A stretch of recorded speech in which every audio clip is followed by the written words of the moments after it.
my name is Nick, and we are doing heating, welding, and cutting. First thing, we have to adjust the pressures. We have to light up the torch. We have to adjust until the black smoke stops to create a neutral flame. The next step is to make a small pool, melting the metal. And we're gonna go round and gonna push forward.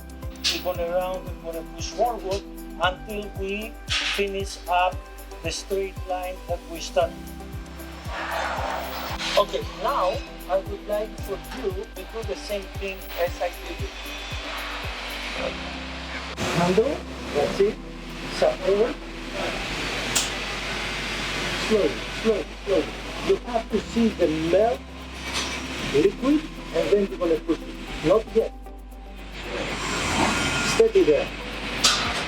Okay. Turning and push. Turning, round and push. Slowly. That's it. That's the perfect job.